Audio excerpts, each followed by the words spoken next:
I had a dream that I would be graduating from a world-class university one day.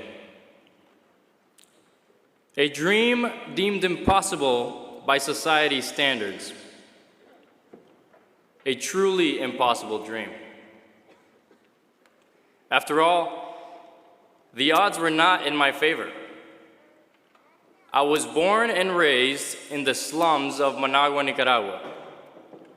My parents had a combined income of only $50 a month, which amounts to only $1.67 a day. This means that my parents were feeding a family of 7 with less than half the threshold to measure poverty. Growing up, I only had one pair of shoes. And my mom would always buy the shoes about 6 sizes too big so that I could use it for the next 3 years. So I stand here today by the grace of God. I remember an instance growing up when we were hungry. And I remember my parents kneeling down and praying for God's provision.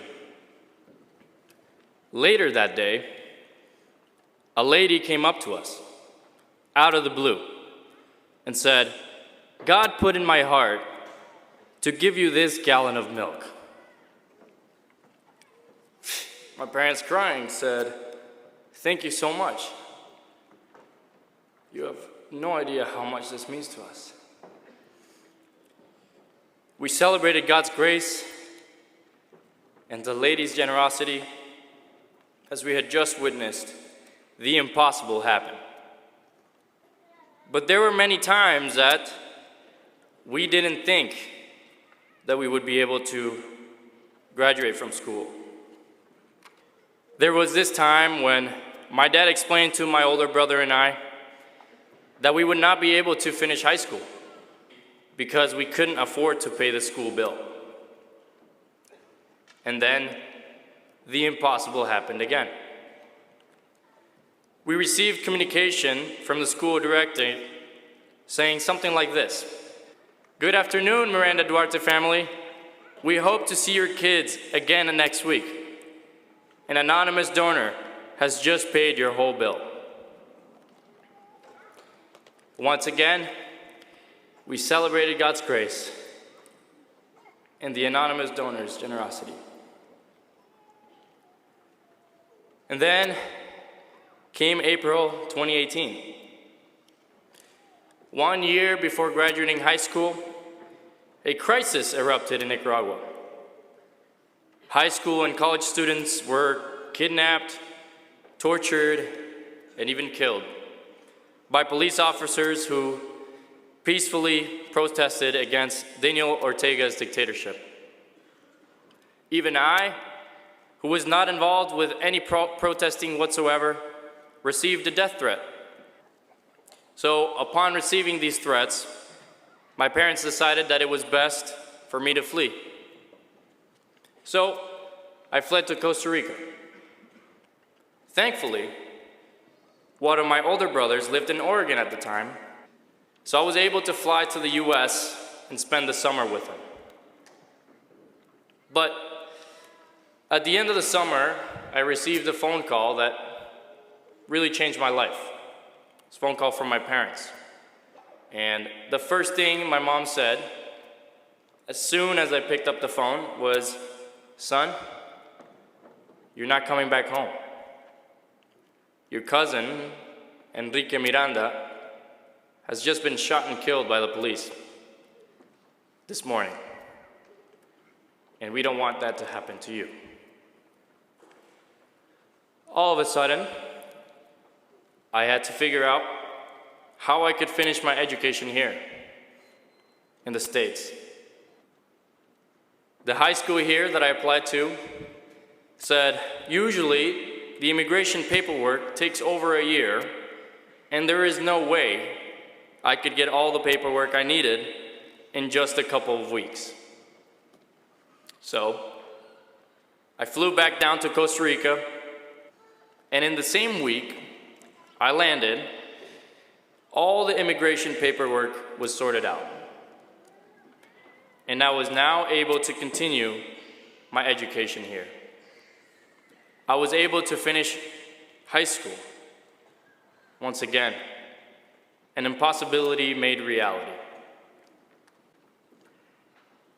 And as I was considering where to go to university, I realized that the impossible needed to happen again.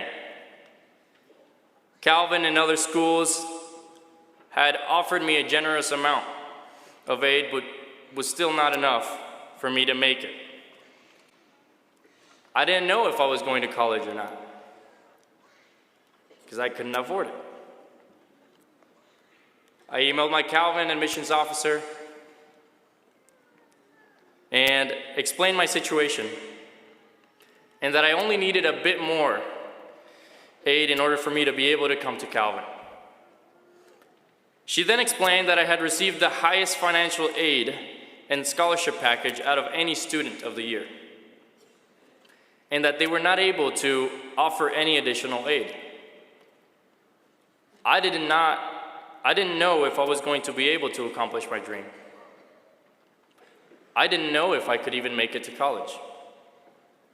But then, I received an email from the admissions officer saying, "Nain, we have found an additional scholarship for you." The impossible happened yet again. And I had a dream.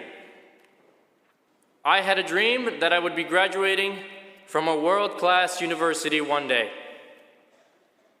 A dream deemed impossible by society's standards. A truly impossible dream. But I stand here today by the grace of God, and you do too. Together, we stand here today because of those who decided to be God's hands and feet, and who actively exemplify the power of generosity. It is my turn now. It is our turn to be the hands and feet of God. To be that lady that gives a gallon of milk to a hungry family to eat. To be that anonymous donor that allows others to finish their high school education.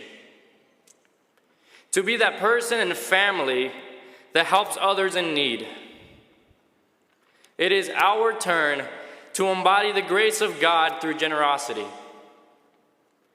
It is our turn to make impossible dreams a reality. Thank you very much.